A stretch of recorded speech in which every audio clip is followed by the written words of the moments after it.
Okay, why don't we get started? Welcome. Who am I? I have this down because I forget stuff. I'm Mabel Wilson, so I'm the person on the poster, and I'm also the Nancy and Georgie Rupp Professor here at Columbia. I'm in architecture and also architectural history theory. But I'm also a senior fellow at the Institute for Research in African American Studies as well, who's a co-sponsor of this event.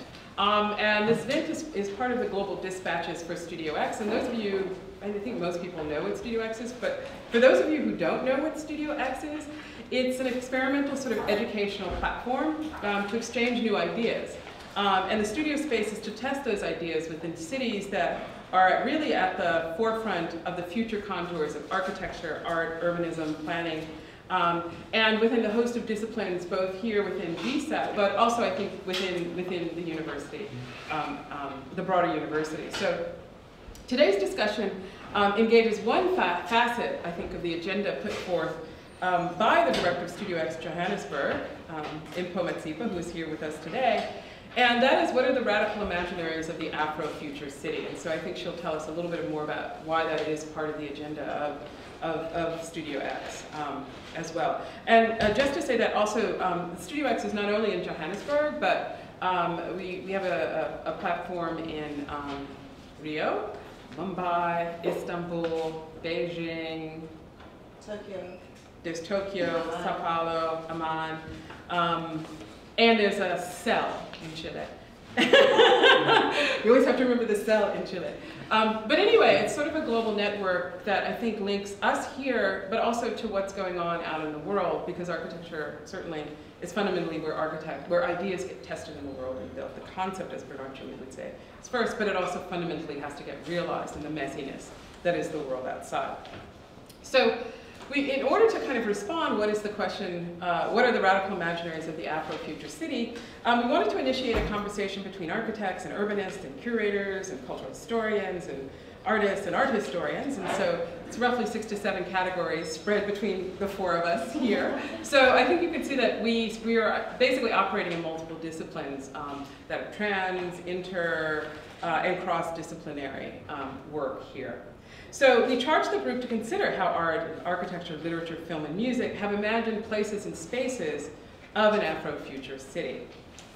So as a prompt, I sent a quote from Robin Kellie's Freedom Dreams, The Black Radical Imaginary, where Robin suggests that, quote, in the poetics of struggle and lived experiences, in the utterances of ordinary folks, in the cultural products of social movements, in the reflections of activists, we discover,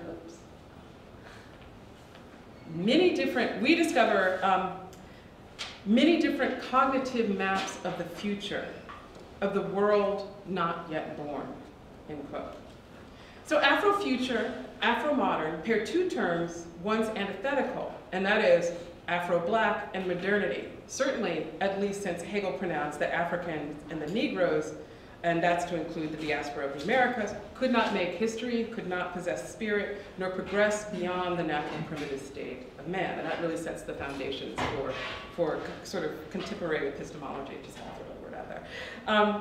And since progress postulated by the European would advance the Negro forward to the concept of the future, then I want to suggest, and I think this is critical to Afrofuturism, that Black folks imagined their own other possible futures. So taking a cue from Afrofuturism, an artistic movement that merges the aesthetic sensibilities of the African diaspora with the emancipatory potential of new technologies, how can we imagine possible futures within the cities of Africa and its vast diaspora? So that's really globally. You know, there's, in fact, little Africa in Gwangju, China, which I've been wanting to actually study for a while. So how has a different future been conceived, and what types of places and spaces have been imagined in literature, art, and architecture as both liberated and socially equal? What is the role of the future in the Black imaginary? And if the city was a nexus of transformation within the African diaspora in the 19th and 20th century, a fulcrum of modernity, what does rethinking and reimagining the city create? So this afternoon, perhaps, we will begin to desire, to dream, what new kinds of urbanity and imaginaries become possible. And so we've assembled, I think, a stellar group of interlocutors today who are going to sort of share their insights with us. So I think I will. We're going to, Paul, you're up first. We'll go with Kellie. Then I am going to present, and then Mpho and Matsipa. So I think what I will do is just read the bios of everyone just before they present, just in case someone walks in late, which often happens in architecture schools.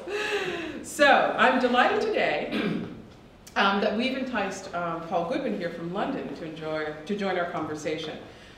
Professor Goodwin is a prolific independent curator. He actually has a show opening on a Thursday. Yeah, which sounds fantastic, around an archive of Pan-African film. So it sounds like great. I wish I could jet over to London and see that, but not happening. But he's also an urbanist and a researcher. These projects operate across a range of fields that includes urbanism, migration, post-colonialism, critical curatorial practice, and globalization in the contemporary art, with a particular focus on Black and diasporic artists. This past June saw the publication of his latest co-edited book with Victoria Walsh and Pam Sepulveda, titled Transfiguration, Curatorial and Artistic Research in the Age of Migrations. A former curator at the Tate Britain, he has curated and co-curated a number of internationally significant exhibitions presenting the work of artists, and I'm just going to name a few here: Mona Hatoum, Sonia Bryce, Keith Piper, Steve McQueen, among many others. His exhibition, Afro-Modern Journeys Through the Black Atlantic, at the Tate Liverpool, mined the modernist canon to show the imprint of Black Atlantic journeys on its artistic forms. As if he isn't busy enough, Paul Goodwin spends part of his time as the University Chair of Black Art and Design Studies at the Chelsea College of Arts, University of Arts in London. So with that, I'd like to welcome.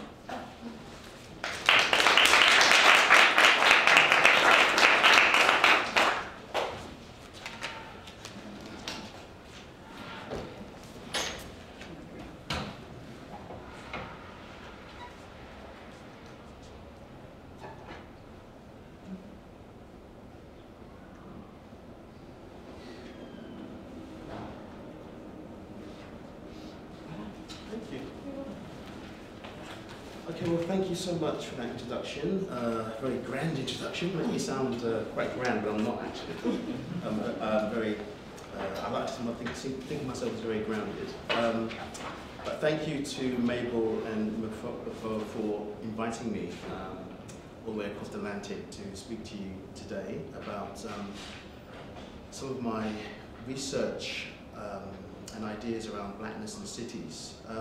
So what I want to do is, in the short time that I have to address you, is to address this question of Afro-future cities in a more general way, broad way, by thinking about some of the main lines of questioning that have emerged in my own research on blackness in cities over the past decade.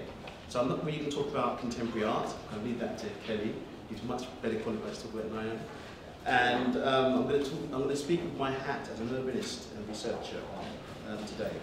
So in my current work, I work in an art school context in London, where my main goal is to lead on the greater integration of Black and diaspora artist practices into the mainstream art school curriculum.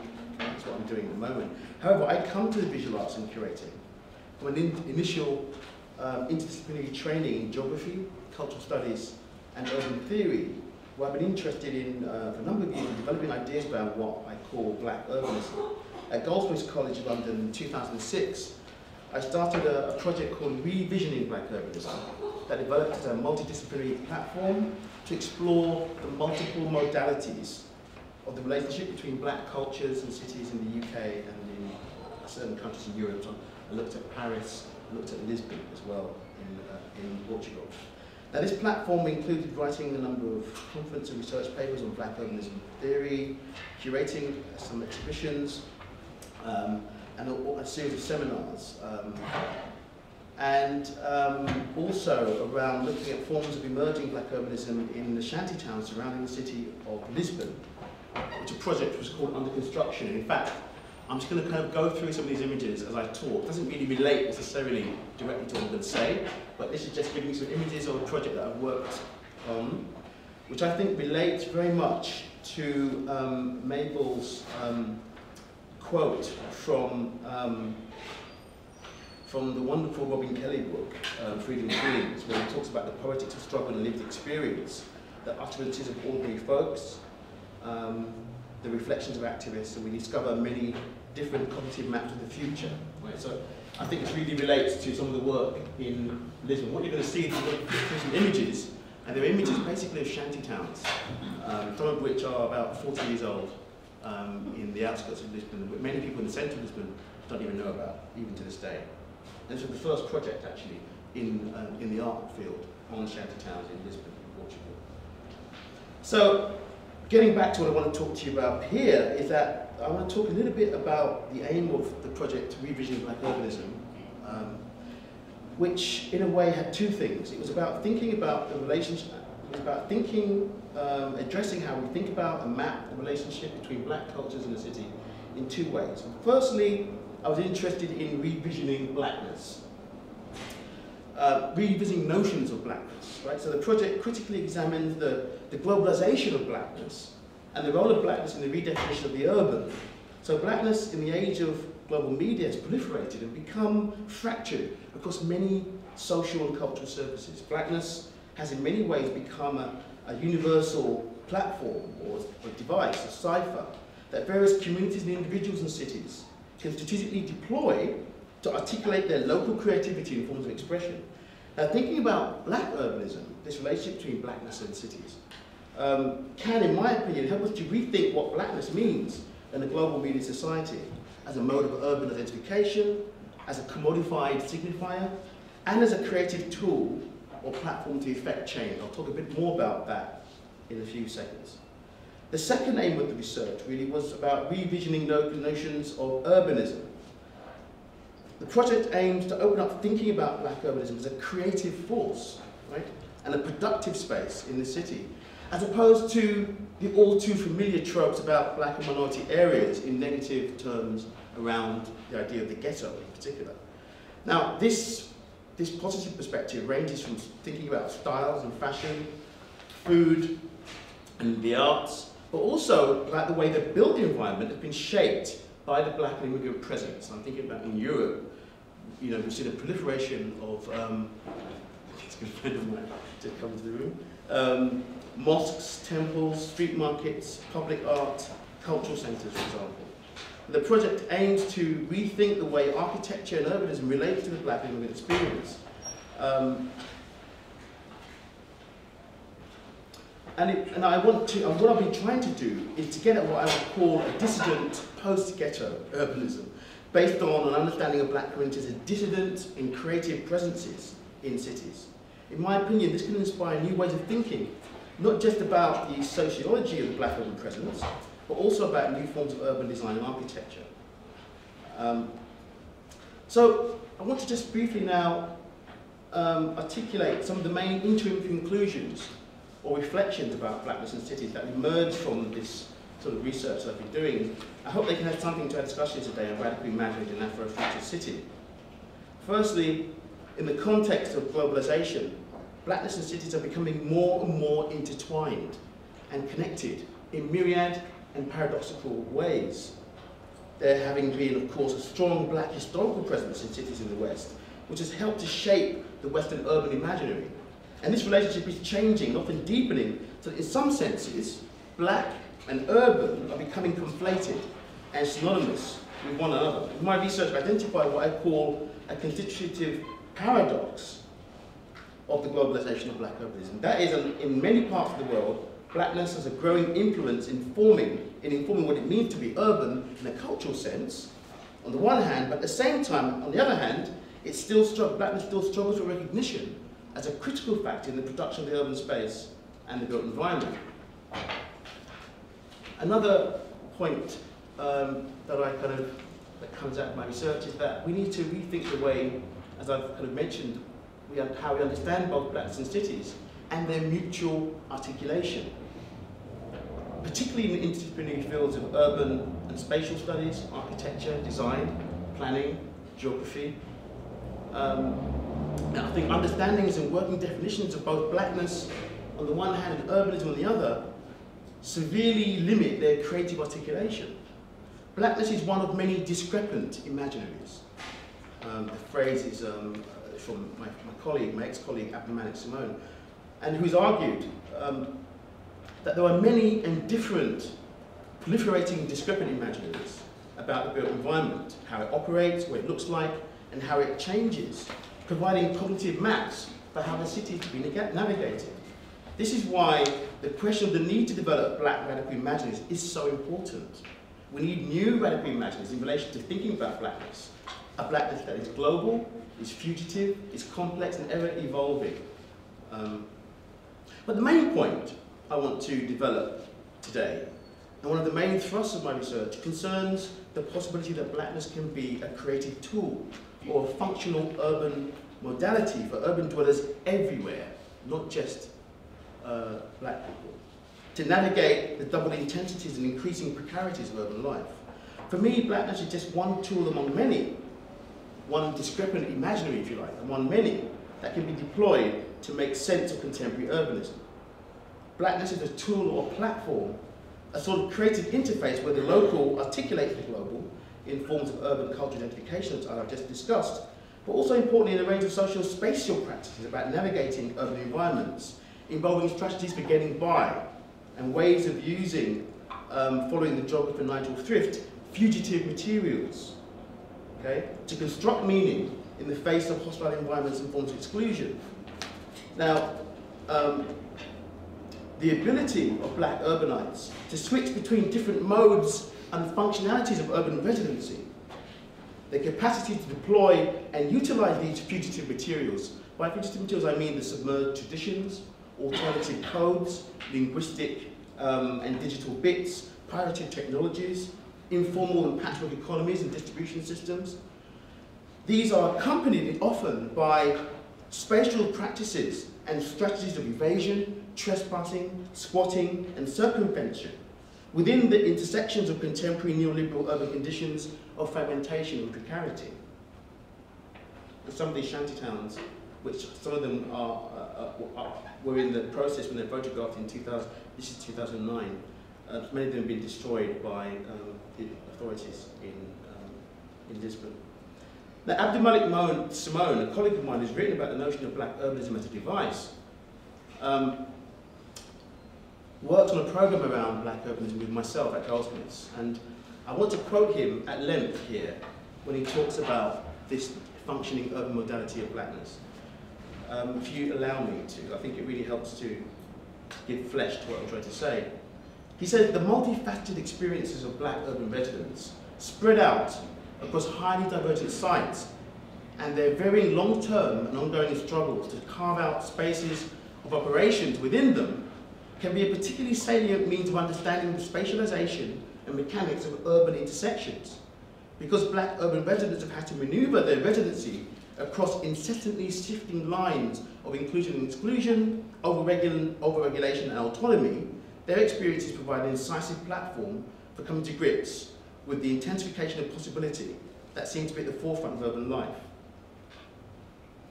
He then goes on to say that black urbanism thus concerns how platforms of engagement can be built. It concerns how connections are built across cities in ways that circumvent the dominant histories, frameworks and policies that largely determine how they are to be seen in relationship to each other.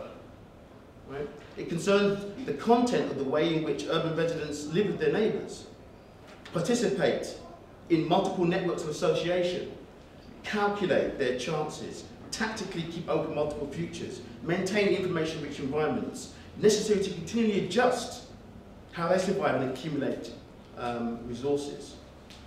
As such, blackness, he says, this is an important point, is a resource for better understanding the vicissitudes and possibilities of urban life everywhere, particularly under regimes of urban neoliberal precarity. So in other words, there's a need to move away from defining blackness in limited terms as merely an ethnic or racial marker of identity. What if, I'm talking about imagining the future, what if blackness is seen as a creative tool and black urbanism a kind of creative methodology, a way for navigating the city? What if it had transmogrified to become a hybrid form, a multiple modality of general urban expression, mobilization, even building? There are spaces, of course, where the ramifications of identity politics and the appropriations of global corporate multiculturalism exist side by side with other more constructive uses of blackness. These are the spaces at the urban margins, in the information holes or cultural gaps where blackness is put to use in a variety of constructive and creative ways. Blackness is mobilized in these conditions as a form of building and dwelling, to use Heideggerian terms. It can be seen as a vernacular response to extreme urban conditions. It manifests itself in a variety of spatial practices that we need to study, from street markets in places like Peckham or Brixton in South London, to self-building and housing in informal urban structures like streets, shelters, and even schools in places like Cova de Moura and other shanty towns in Lisbon in Portugal. So, just to conclude, as I've only got 10 minutes to talk, my proposal for a research program involving or engaging radical black imaginaries around black urbanism would tentatively converge around the following 3 overlapping poles of analysis, research, and questions. Firstly, I think we need new urban epistemologies, right? As Denise Van Joyce and Scott Brown, from the book Learning from Las Vegas, I'm sure many of you are aware of that. We need to learn, actually, from Lagos, from Brixton, from South Central, from Salvador de Bahia. What can urban theory and architecture learn from the margins? Urban and architectural theory need to engage with the geographical and sociological diversity of the globalization of blackness, as well as the lived experience of minority and majority urban communities in the African diaspora and beyond.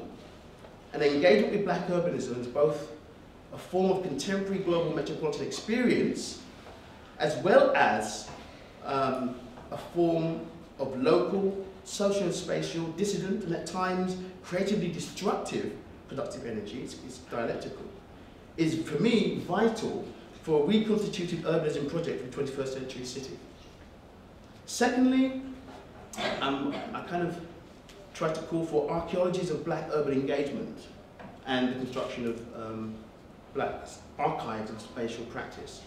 How can we reconceptualize black spatial practices in ways that teases out their productive potential, without denying the multiple deprivations and pathologies these communities are often subjected to?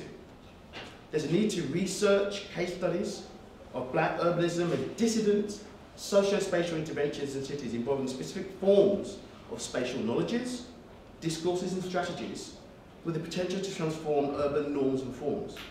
Effectively, what is needed is to construct an archive of black spatial practice and images in the city, which I believe that your work in Studio-X Johannesburg is on right now, and scholars like Mabel and others have been doing for many years.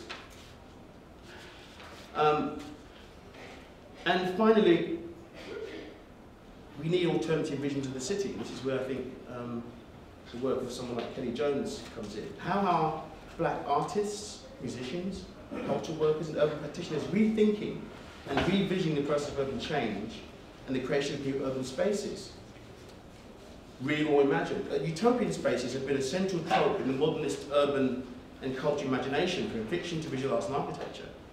How have black artists, writers and thinkers responded to visions of utopia and utopian space in the context of their ongoing dialogues with modernity?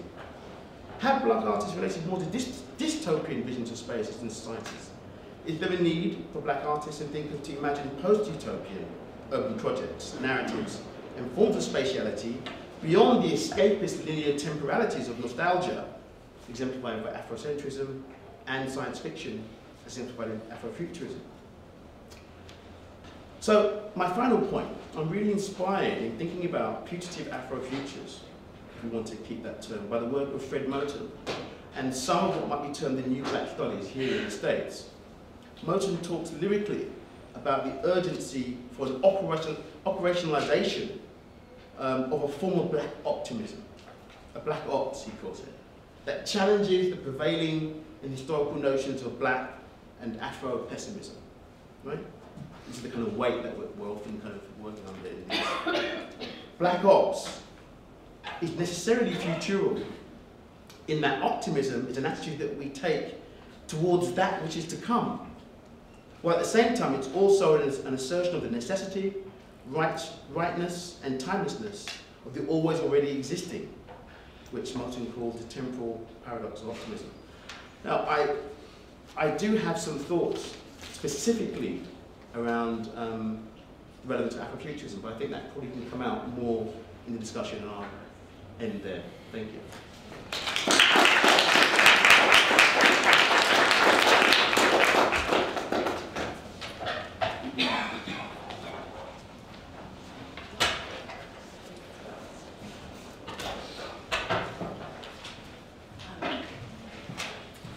Thank you very much, Paul, for that exceptional, I think, launch for our conversation.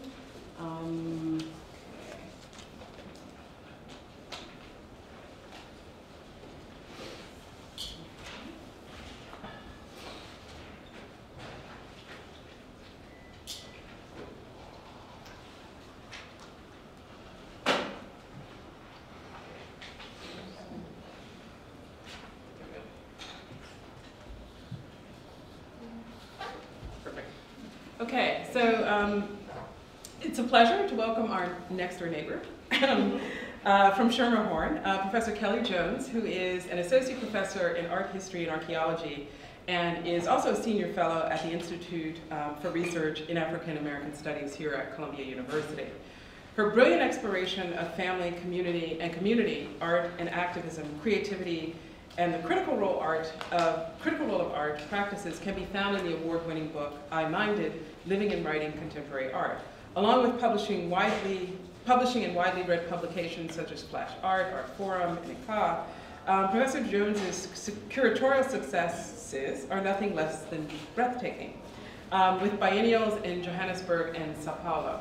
The New York Times and Art Forum praised her recent PS1 Hammer MoMA exhibition, Now Dig This, Art in Black Los Angeles, 1960 to 1980, as one of the most outstanding exhibitions of 2011 and 12. Taming the Freeway and Other Acts of Urban Hypnotism, African American Artists in Los Angeles in the 1960s and 70s is the title of her upcoming MIT publication.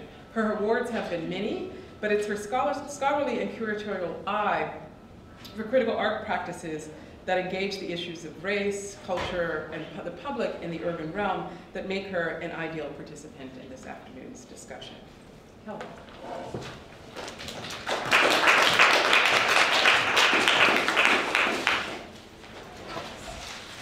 I will just barely squeeze over the top of this. Everybody needs a lucite podium. Whoever buys podiums for this school, lucite, then you can see me. I say this every place. Once I've discovered they exist, I say it every place I've been talking. Thank you so much for inviting me. I love architects. They are so brilliant, and think of all the things theoretically that art historians kind of leave out, I think. It's great to be here with everybody, Mpho and Paul, and especially my great colleague, Mabel. Now, even though Paul talked about, and Mabel just mentioned all the contemporary stuff I've done, I'm going to talk about some more ancient stuff today, just to mess you up. And some of my students are here from the course I'm teaching this semester on African American visual and decorative art, 1650 to 1900. And so that's why I'm thinking about Afro-Future at that moment as well. And also want to recognize Felicity Scott, a great colleague. So my remarks are perhaps brief, but hopefully more time for discussion soon. So what you're seeing here is Kelowna ware, found in the Kambahi River in South Carolina.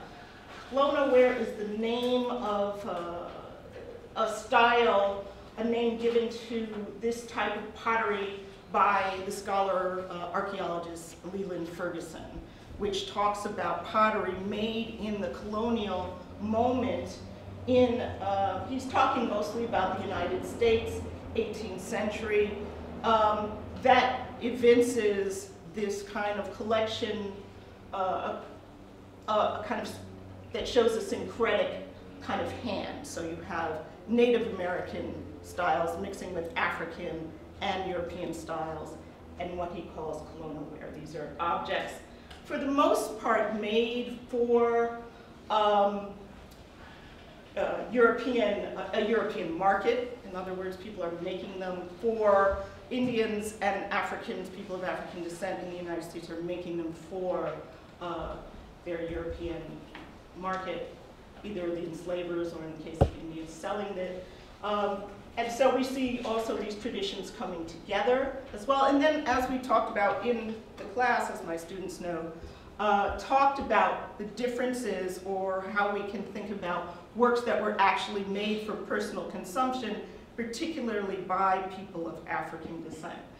But really what got me going about teaching this course again after I hadn't taught it in quite some time was the Kambahi River idea, right? And of course many of you will know that the Kambahi River is, know about this phrase Kambahi River because of the Black feminist lesbian organization, the Kambahi River Collective, known for its important manifesto of Black feminism, written in 1977. The group was active in Boston from 1974 to 1980. Among the luminaries, or among some of the well-known names of that collective, was Barbara Smith, Audre Lorde, and Shirley McRae, that we know as our First Lady of New York right now, Bill de Blasio's partner. Right. So we start to see how, you know, the layering of these ideas. So, but what was the Kambahi River, right? Why did they call themselves this in 1977?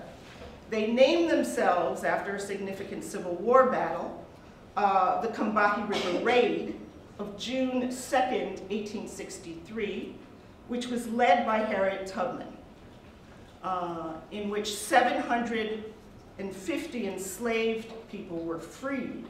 And it was the only battle of the Civil War led by a Black woman, not surprising.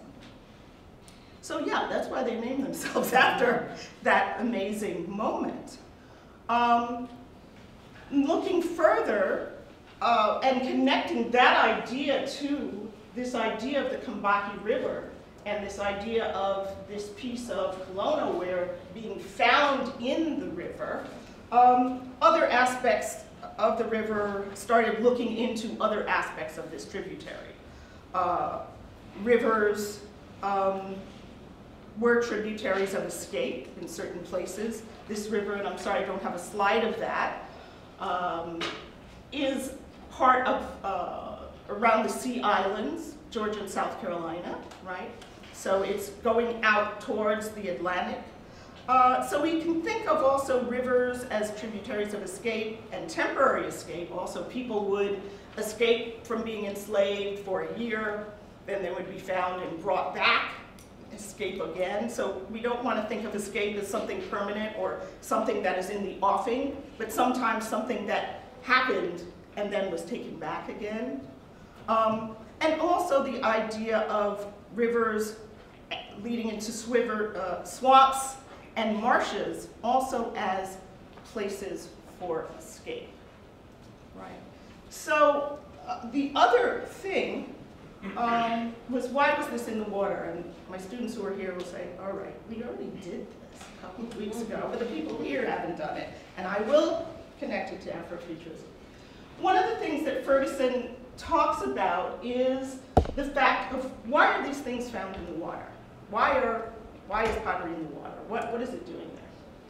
And it's kind of hard to see in this, I think on this screen, but you may be able to see the X marks here, here on this pottery. This is obviously the foot of the pottery. And he's linking it to the Bakongo cosmogram that Robert Ferris Thompson often talks about in his book Flash of the Spirit, and others, Wyatt McGaffey, have also talked about in terms of what is Angolan, now Angolan traditions of spiritual signs of renewal, right? And the cosmic order. So you have birth, the middle of your life, the end of your life, and death, which is underwater, which is where spirits reside, right? Certain spirits. So he's linking this idea to this as a spiritual thing, as a wish, as a dream, right? As also a nod to what we would say is Afrofuture. I think if we look at it now, what is going on, it's a spiritual gesture, which is a nod towards freedom, right? As spirituality is. So even if you don't want to get into, some people are going to think this is overreaching into a Thomsonian model, the fact that these things are in the water, and the fact that water is a place of escape and hiding, evading, capture, evading oppression, we can still link that, even if you want to forego the Congo cosmic as well. So that's how we get to the Afrofuture with this. So, Afrofuturism, as scholar Alondra Nelson posits, uses the past to explain the present and prophesize the future. But prophecy, based on technologies and technoculture, uses the past to leap into the future. It is a time that is not only past, but yet it is not detached from the past. Instead, it is a contiguous, yet continually transformed. Time and space are not linear. Technologies are not always new, but lean on past anachronistic technologies as antenna of the future.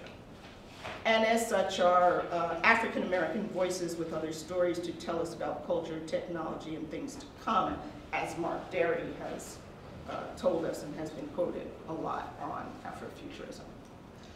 What is interesting me at the moment about Afrofuturism is its dialogue with other theorizations of futurity. Performance scholar Rebecca Schneider's notion of the temporal tangle or temporal leak, where the past disrupts the present and the bygone is not entirely gone by, but haunts everyday life in aspects that director Eugenio Barba has explained as the extra-daily. Schneider also theorizes what she calls performance remains, the force of citation in the political present. Here the past can be simultaneously be past, genuine pastness, and on the move, co-present, not left behind. Scholar Tavia Nyong'o understands it as the miscegenation of time. The struggles of the 1960s are struggles of the 1860s, all-encompassing violence, dogs snapping at human heels, the temporal lag that enjoins the colonized to stay in your place, the actions that unceasingly break these codes. I also like the productive conversation Afrofuturism has with queer time, a sense of time that is syncopated, where then, a sense of time that is syncopated where then and now punctuate each other. What Jose Munoz thinks of as not quite here and no longer there. Moments of the past remain in the present modulates the past. The sense of seeing the past from its future inflects the political present, signaling the new availability of past signs as modalities for action, rather than simply shadows of style. As Munoz has posited of queer futurity, such things did not present the culmination of statements on bodily knowledge, but its horizon. In thinking marginalized temporalities, Elizabeth Freeman's writing on queer time is particularly useful, especially her notion of temporal drag, ideas of delay, retrogression, and the pull of the past on the present at moments when historical situations can be more fully comprehended, exerting a necessary pressure on the present tense. It is a deployment of drag so central to theorizing the mobility of gender identification as an excess of the signifier history. Afrofuturist objects manifest a parallel queer desire for history, one that not only inhabits temporal and historical difference, but pushes against a chrononormativity that sublimated such histories and cultural practices. These are people who have had to seek out and rebuild that which came prior, using whatever heuristic is at hand. Conjecture, fantasy, overreading, revision. Creating things mindful of a temporal transitivity that does not abandon anachronism, but remobilizes it. Queer time and Afrofuturism are embedded in scholars Salamisha Tillett's and Huey Copeland's remarks on slavery's reappearance in late 20th century art, a lens through which African-American artists have refracted the ongoing effects of the peculiar institution and lost an experience of democracy that continues to be conflicted in what Tillett calls civic estrangement. These artistic endeavors are interested in how slavery has extended its ghostly presence into the modern day. Such creative forays are more metaphoric than realistic sites of slavery that revisit specific places, but engage and explode the aporias of memory and reconfigure symbols and understandings of Americanness. The simultaneously backward and forward pull of the transhistorical is also a sign of what some would call Afrofuturism. So that's my basic presentation. You know, and I think we can talk more about what it means to have history available to the present. What does that mean, and in what kind of modalities do we see that?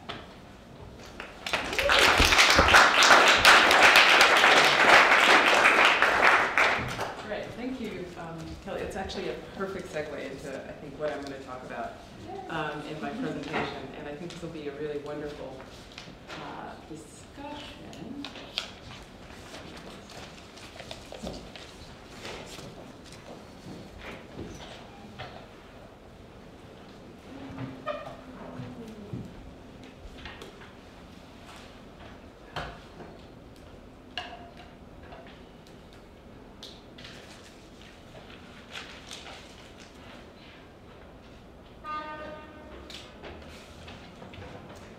So my talk is Space is the Place. So I'm going to shift this conversation into the realm of architecture. So propelled across the atonal, syncretized jazz funk supplied by his orchestra, iconoclastic musician Sun Ra exclaimed that space is the place. What sort of place, one might ask? Ra, decked out from head to toe in the finery of pharaohs in a 1972 film, for which he provided the soundtrack, he envisioned that space to be a place where a colony of black people would feel different vibrations, a different tonality of life, far away from planet Earth's, quote, sounds of guns, anger, and frustration. For Ra, music would be the chariot that finally delivered the black man to the other side of time. So this goes exactly to I think, Kellie's point. To an alternative future than that of Enlightenment's failed promises of equality and liberation. On his planet, in some other place and time, Ra imagined an idyllic Afro-future. Futurity has often functioned as an important space-time dimension in the modern black imaginary. With history denied, I mean with a big H, denied the black subject, the elsewhere and the elsewhen served as a place to experience the pleasures of freedom, the bonds of community, a release from the burdens of the physical and mental enslavement in all of its multiple forms. As the Negro spiritual exalted, one would steal away, roll on, or march forward to the promised land. One hand imbued with a Judeo-Christian language, but also propelled by Africanized African rhythms, these spaces opened up around in which sort of Black communities could imagine what lied beyond. And I also, again, I think this is exactly what's connecting to, you know, this idea of the ways in which space was being remarked, reclaimed, and reimagined by these particular forms of practices. W.E.B. Du Bois called them sorrow songs, these spirituals, but he too recognized their imaginative dimension by observing that they proffered, quote, that sometime, somewhere, men will judge men by their souls and not by their skins, quote. After emancipation and constitutional amendments guaranteed rights to former slaves in the US in the mid-1860s, those rights were never fully recognized, nor in practice allowed. Therefore, Black Americans in the 19th and 20th century would use song, oration, works of art, to imagine what it would be like to have the right to vote, the right to work, the right to inhabit public space, rights always cast forward into the future. Evoking the future reminded Black Americans of what they didn't have, but ought to have as subjects and citizens. Now, because the logic of segregation was a form of spatial policing enforced in the US by unrelenting threats and actual violence, architecture, precisely because it stakes claim to power and territory, was oftentimes off limits to African Americans. But architecture by its very nature is prospective and future-oriented. A project is something that is always in transition. It is a draft, a scheme, a notion, a proposal, a projection forward in time. Thus, while physical space to build could not be claimed, architecture in a speculative mode has always provided a space to imagine, I want to say, imagine a radical future. So I want to begin to give a historical, I think, dimension to both, I think, what Paul and Kellie were talking about. So these are all kind of spaces, signifiers of that, where that imagination or imaginary might be. So W.B. Du Bois commissioned this project, the Temple of Beauty, in 1913, the National Emancipation Exposition. Now, I think some ROM must have looked into some back issues of the NAACP crisis to literally rip off. I mean, if you listen to, I mean, Du Bois did this before, and he wore it better. Sociologist, activist, and founder of NAACP, Du Bois hired architects Werner Tandy and William Foster, who are based here, actually in New York on Lower Broadway, to design a temple for this National Emancipation Exposition in 1913. Now, the Temple of Beauty's interior served as a displayed a cache of artworks, highlighting important events in Black history. So its interior was supposed to provide a sort of visual narrative, right, of an emerging notion of Black history. I mean, Du Bois was clear in crafting a sense of Black spirit and nationality at this moment. The temple served as a Black backdrop for staging his pageant, the Star of Ethiopia. Keenly aware of its immense pedagogical potential, Du Bois adapted the pageant form to present a story of Black history beginning in Africa, hence the Egyptian-style decor, clearly mythical, and culminating in the present-day city of Du Bois. Du Bois's embrace of Ethiopianism and Egyptian sensibilities links him to a long lineage of Black nationalists who believed, based on a passage of Psalms, that Africa and her children would experience a cultural, economic, and political renaissance. And so again, this promised land was somehow going to happen. And I think it gets legitimated and I think signified in many, many different cultural registers, from Judeo-Christian ones to African ones as well. So his point was that the African Americans had contributed to world history and would be liberated to experience a cultural renaissance. In fact, one, of course, that would be named so in Harlem some 10 years later. Now, Skyrise, another site of Imaginary. So June Jordan, poet, essayist, but also a trained architect who graduated across the street from Barnard, where she studied with Herbert Gans. And in 1964 and 65, she collaborated with Buckminster Fuller and his partner, Soji Sadeo, on a proposal for Harlem, which had been racked by violent uprisings in 1964. So Jordan was very critical of state policies of slum clearance that consistently positioned the Negro as the thorny social problem.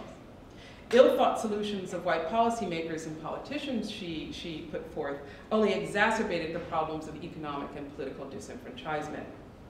So Jordan sought a more visionary solution and teamed with Fuller.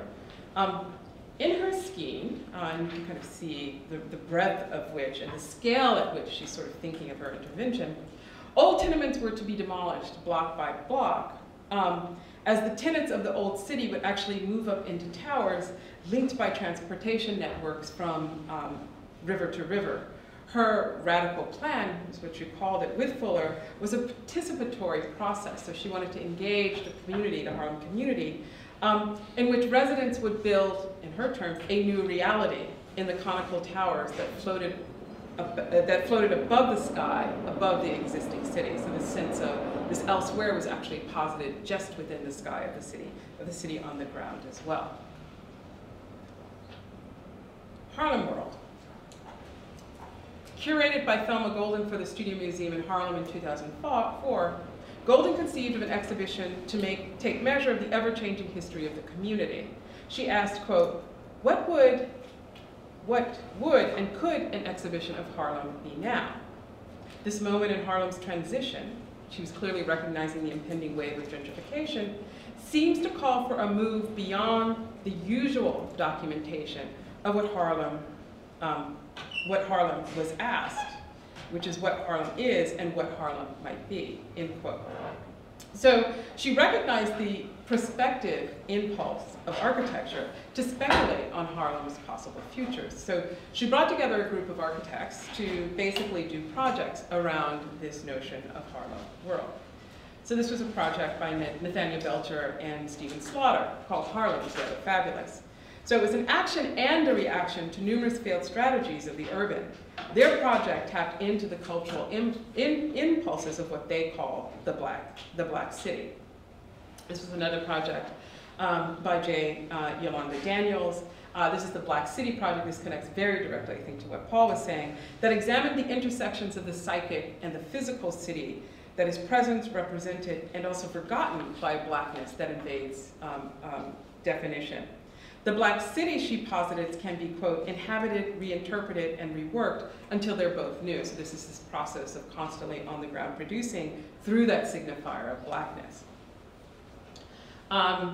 This is another project by Lekan Jeifus, architect, product designer, artist, and I would call Afro-visionary, based here in Brooklyn.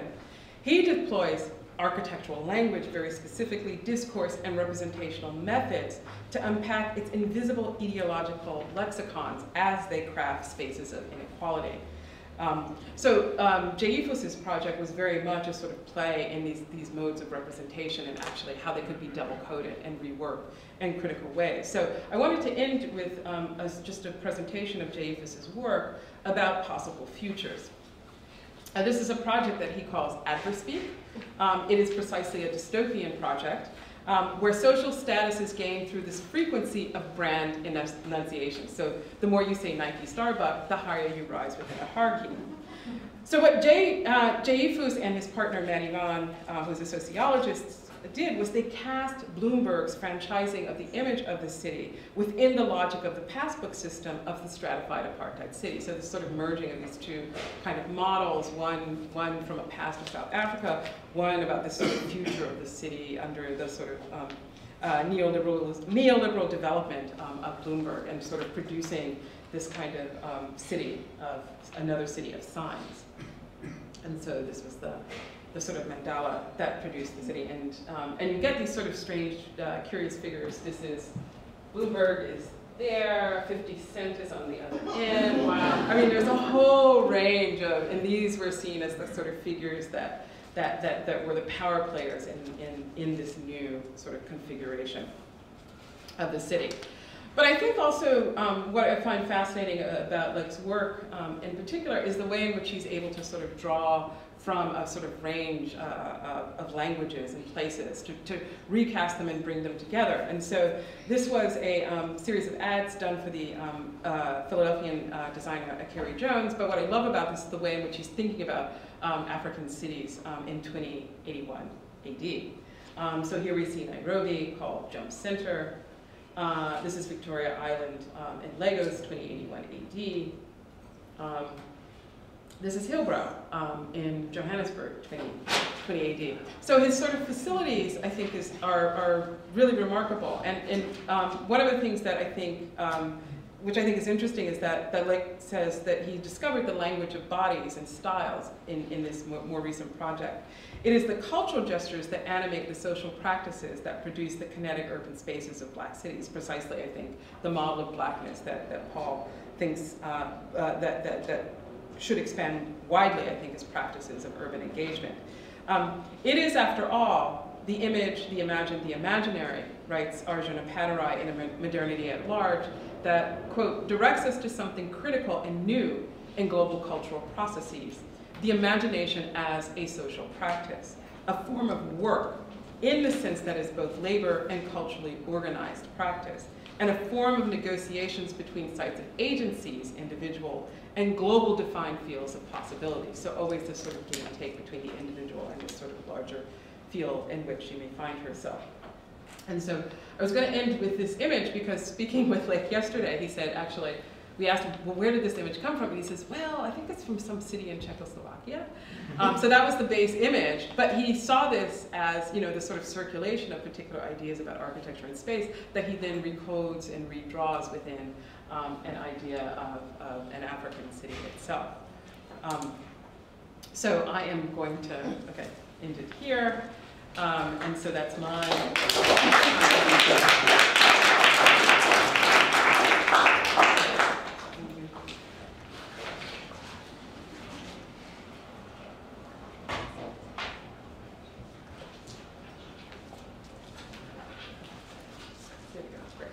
Okay, so joining me in conversation with Paul and Kellie this afternoon is the director of Studio-X Johannesburg, Dr. Mpho Matsipa.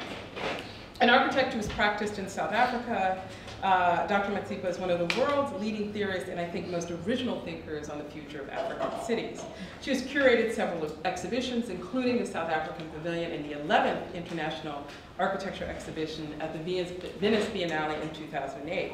She has published widely in journals such as Architectural Review, and her critical scholarship on the constellation of race, spatial justice, culture, representation in the contested public sphere of inner city Johannesburg have been included in a fantastic collection entitled Firewalker, a collection of essays on William Kentridge's public art by the same name in Johannesburg, in the inner city. At Wits School of Architecture and Planning, she teaches studio and seminars where she's developing an interdisciplinary design approach to architecture. So I'd like to welcome our director of Studio-X Johannesburg, Mpho.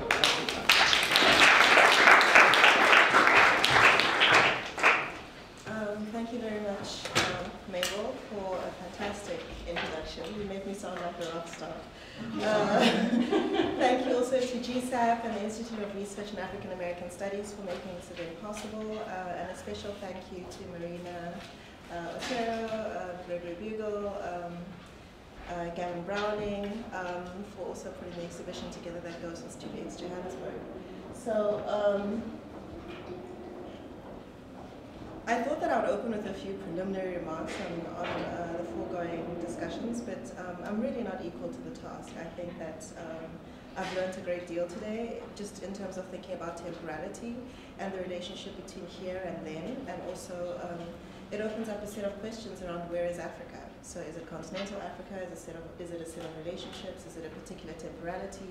Is it a set of power relationships? So it opens up a lot of very interesting questions around how one begins to think about Africa per se. But I wanted to open my short little discussion with an image of Bree Street, which was a research project that I began as part of my PhD on urban renewal in Johannesburg, but also in collaboration with Global Africa Lab during the summer studio in 2012 that looked at a day in the life of Bree Street and just mapping the lived spatialities of downtown Johannesburg. So for me, the project of how one might consider alternative futures for an African city is rooted largely in my own experiences in Johannesburg, in South Africa. And this is an inquiry into its architecture and its urban systems that emerged out of an earlier spatial, which was this earlier spatial ethnography of Johannesburg. Okay. So for me, this image has always been an important touchstone, which is a very interesting image produced by 2.8 photography of the work of Mary Sibande, who's a very young, award-winning artist in South Africa. And Mary Sibande's work was intriguing to me because these were photographs that she had produced in a studio that were then blown up to the size of multi-story buildings and wrapped around derelict buildings in downtown Johannesburg. So one of the ways that I began to engage with the city of Johannesburg was by tracking these images of Mary Sibande's work in the city. And it brought me into confrontation with the city as it's changing. So not only were the images of Sophie, who's this fictional character that Mary Sibande created a cipher for reading the city, but it was also a very sort of destabilizing representation, because on the one hand it's this sort of archaic image of the Victorian lady and these sort of really luxurious gowns that belong to royalty, but juxtaposed or it happens simultaneously with the figure of the domestic worker, who herself is also the image of a slave. So you have these images that are brought together at the same time, and it's juxtaposed to a decaying building in downtown Johannesburg. So there are these multiple registers that are happening in the city at the same time. That is about then and now, here and there, and also abject bodies that are trying to become something else. So for me, this becomes a very important image for thinking about what the city is and its potentialities and also its frustrations.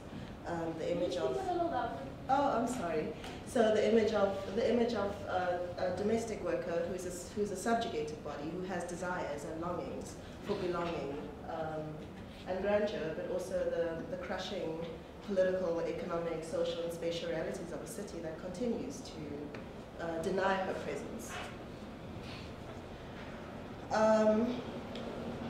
So Mary Sibande's work raised questions about the how, where, and why radical imaginaries form in contrast and in opposition to what Mabel Wilson describes as authoritarian and oppressive regimes. One point of interest is the potential recuperation of these subjugated knowledges that are embodied in a figure like Sophie, who is the image in the blue gown. So part of what Studio-X would like to do is to expand the conversation about what a radical imagination that is rooted in African realities and the African diaspora, not only beyond, so that this engagement with the realities of life in the city as it exists actually goes beyond bare life, and that we're able to draw on music and art to encompass new practices and new spatial forms and practices within the city as a basis for thinking about how the city could become something different. In Johannesburg, the people who are most active in really sort of reimagining the city, in my opinion, are the artists, and this is a poster that was produced by a young graphic designer named Brendani, Miss Blackdrop. And she becomes one of the people who is able to sort of find narratives in the city about how people live their everyday lives. That is one of the potential tools for how we can begin to engage with the city in its current form.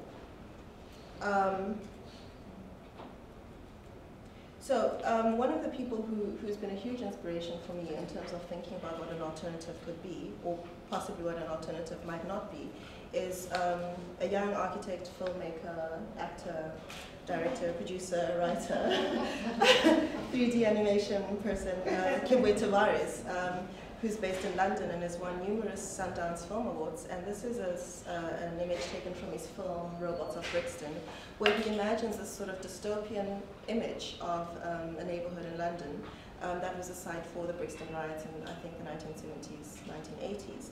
And for me, one of the questions that it raises is whether dystopia and catastrophe is the only language that we can bring to thinking about what African futures are, or what Black life is in the city. So if we have the creative potential to produce amazing, profoundly moving images of historical moments and bring them into the present and defamiliarize them, how can we actually reimagine the city differently? So my reflections, both in Kibu's work and also on my reflections in Johannesburg itself, is rooted in the city that I'm always trying to fall in love with, and that I often fall out of love with. And I hope that it will one day fall in love with me too. But Johannesburg is also similar to many other cities that are not only in Africa, but many other parts of the diaspora. As noted by Abdul Malik Simone, when he signaled the wild topographies of cities like Johannesburg, Lagos, Douala, in which urban actors forge a wide range of networks, connections, and global assemblages, Simone emphasizes the economic collaboration amongst people marginalized and immiserated by and from urban life that not only enable them to survive, but also to escape the vicious cycle of poverty and allow for better chances of improving livelihoods.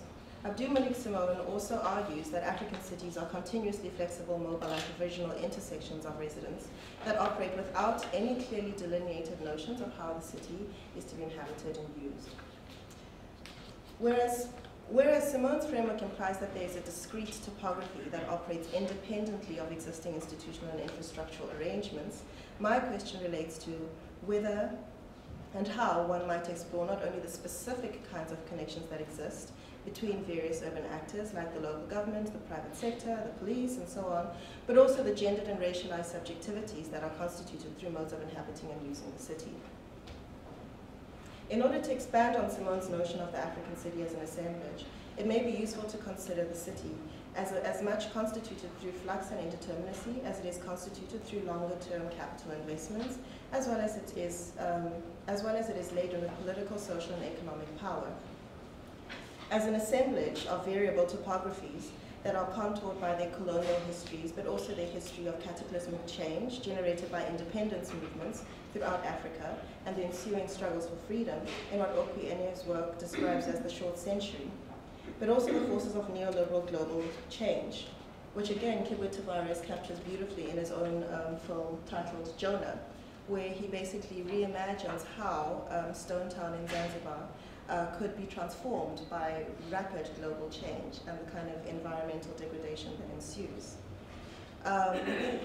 So part of what I think a reimagining of African cities and their futures could be is a critical engagement with the overdetermined narratives of African urbanism that has, and this is done through a set of microanalyses of global desire and becoming.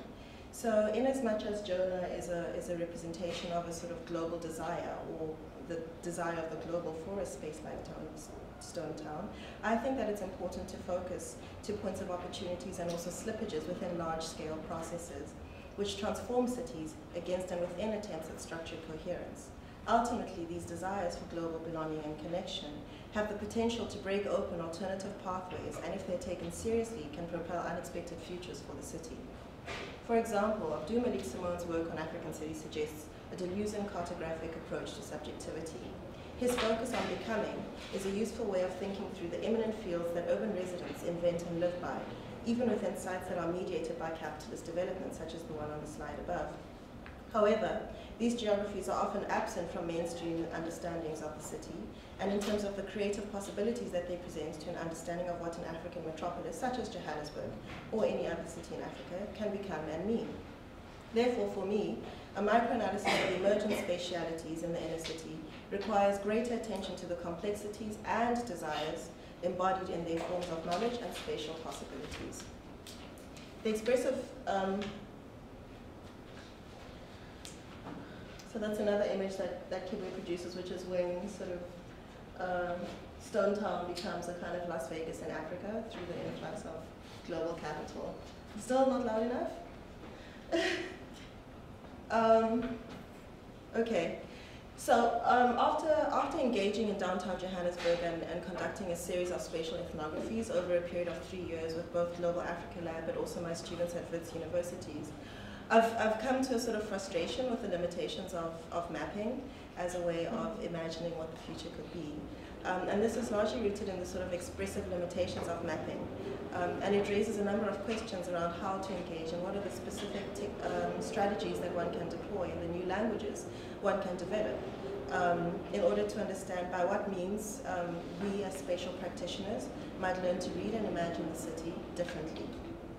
The image on the screen was produced by a very young philosopher and street artist called Nolan Oswald Dennis, and it's basically a reinterpretation of the birth of Rome. And here he basically superimposes a series of African patterns in order to argue that for Africans to be able to imagine the city differently, we need to invent new myths.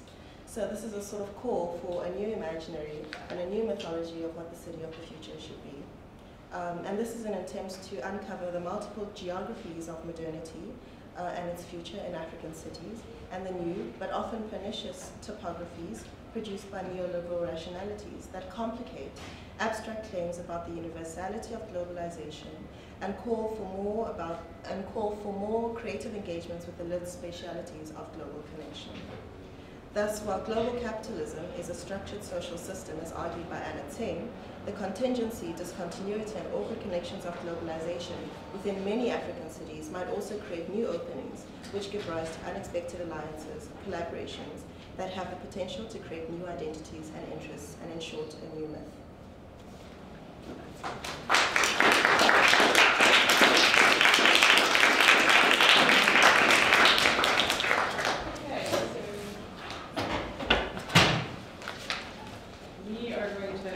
Have a conversation, and I think the audience will be able to join us.